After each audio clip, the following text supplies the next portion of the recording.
President Trump issues a dire warning. This was just minutes ago. Listen to this quote.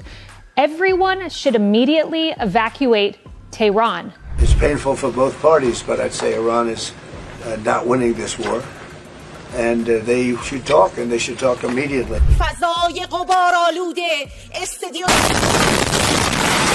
Israel is a far superior military than Iran, by far. They're on the news talking gibberish, and look what happened.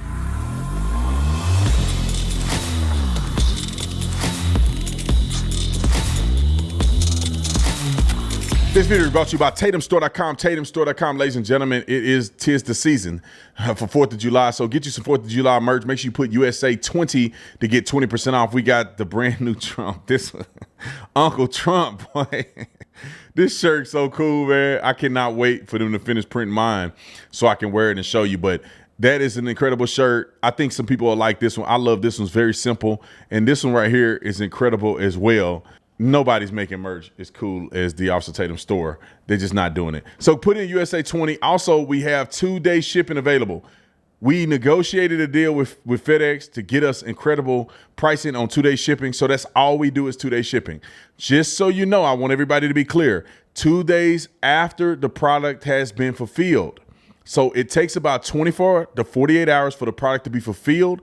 And then the shipping will be 2-day shipping. There's nobody on the internet, unless they work with Amazon, to get you a product that's going to be fulfilled at the volume that we do in less than 24 hours. Now, some people do get their product less than 24 hours, but just as a rule of thumb, give us about 24 hours to fulfill, 24 to 48 hours to fulfill, and then we will ship it to you in 2 days. All right, ladies and gentlemen, get your merch today. Let me first start with this Israeli-Iranian conflict. Somebody told me, and we'll play the video here in a second, but somebody told me that I was getting backlash, or they may mention that I was getting backlash for supporting Israel. I don't give a strong word about people disagreeing with me. You can have your opinion.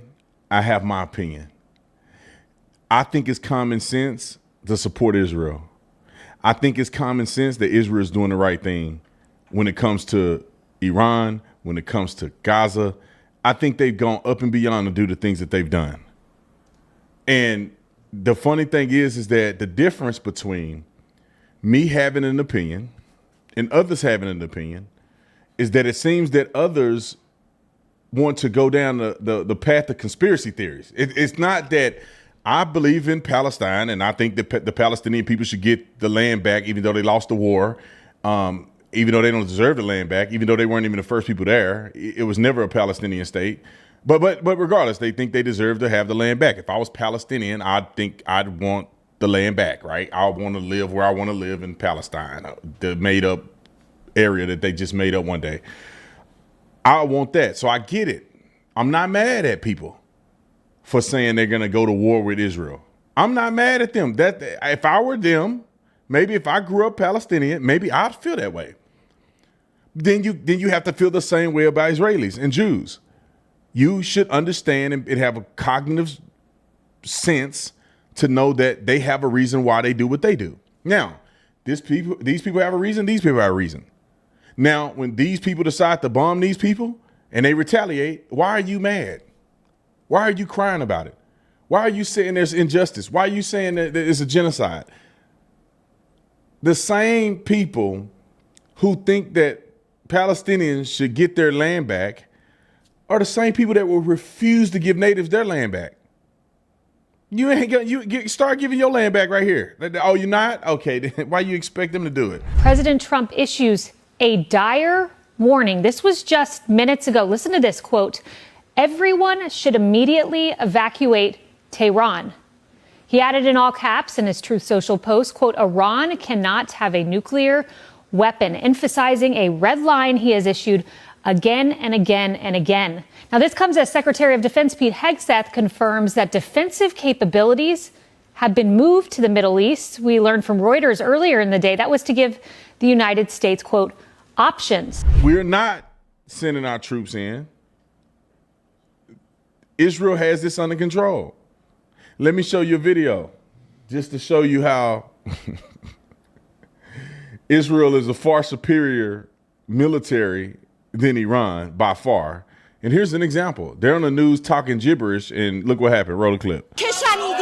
صدای متجاوز به خاک وطن، صدای متجاوز به صدای حق و حقیقت است. Is that آنچه right? که ملاحظه کردید، صدایی که شنیدید، فضای غبارآلوده استادیوم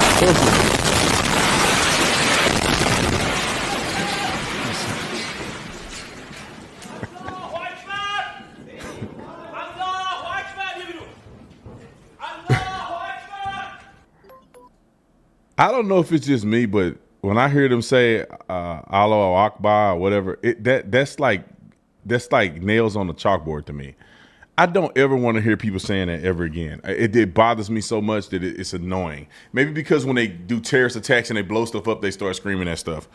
But at the end of the day, I'll keep it very short and sweet. This don't have to be that crazy. There's exclusive satellite images revealing the location of a previously unknown Iranian nuclear site. Now, the facility spans nearly 2,500 acres, and this is a big discovery. Jillian Turner has more from the State Department. Good morning, Jillian. Pretty explosive, Dana. These satellite images that we have obtained exclusively show the alleged site location and even the layout of the secret, previously unknown nuclear weapons facilities inside Iran. This, of course, raises fresh concerns about the regime's role in these ongoing nuclear talks with the Trump administration. The National Council of Resistance of Iran has collected intelligence from sources on the ground inside Iran that locate this nuclear weapons facility in what is called Semnan province, far from the regime's already known nuclear sites. It's codenamed the Rainbow Site by Iran's officials, and it spans nearly 2,500 acres. Brett, just as we were talking in the last few minutes, there is a new exclusive report from the Wall Street Journal that says this: a battered Iran signals it wants to de-escalate hostilities with Israel and negotiate as long as the United States stays out of the fight. This is just developing now. Let's get your take on it, since you are quite up to speed. Yeah, good morning, Bill and Dana. I asked Prime Minister Netanyahu yesterday about the Iran foreign minister talking to reporters, saying if Israel stops attacking, we will stop counterattacking and get to the table, suggesting that they were coming to the table. This is what the Iran foreign minister said, with a deal that possibly America would see as acceptable. The Prime Minister said that is essentially BS. He said that's just not true. It's a bunch of hogwash, in his words, that when they were coming to the table, he cited the Supreme Leader saying death to America, death to Israel, as that was happening. So I think there's a lot of skepticism about this outreach. Israel is the good guy in this situation. Israel is the good guy in the Gaza-Israeli conflict. They're the good guys. And it bothers me when I see people going on this deep end to make it more serious and more crazy than it should be. When you kidnap people, they're going to come and retaliate against you. And if you want the retaliation to stop, then how about you release the people you kidnapped, including women and children, whom also have been murdered brutally by Hamas. Well, if you really want your people to stop dying and the strikes to stop going, how about you come from up under them tunnels and go out into the battlefield and take on the IDF man to man? Why don't you do that? Why don't you come from out them tunnels that you built up under schools and churches and all kind of other stuff, or religious facilities, they're not churches. Why don't you come from up under there and fight fair? Why are everyday citizens holding hostages? Why do we see videos of everyday citizens with shorts and pants on fighting against the IDF? I can go down the list with this, but please, I would say I'm not convincing, but I'm asking for the people that follow me, don't be silly. You don't have to agree with me on Israel, but just don't be silly about it. You don't have to agree with what Israel is doing. You don't have to think Israel is a government of integrity. I don't care. You don't have to believe that. But don't go down the path of jumping off the cliff and going down the conspiratory,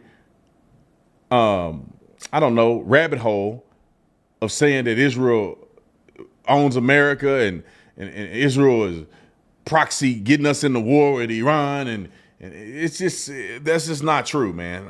I listen to what the IDF says. I listen to what Netanyahu say, whether you respect him or not. And I see what Israel is doing, and I see what they're not doing. I see what's happening to Gaza, and I see what's not happening to Gaza.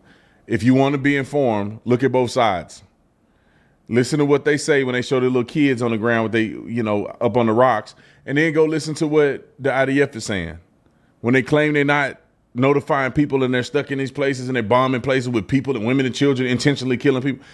Look at both sides and then make a conclusion.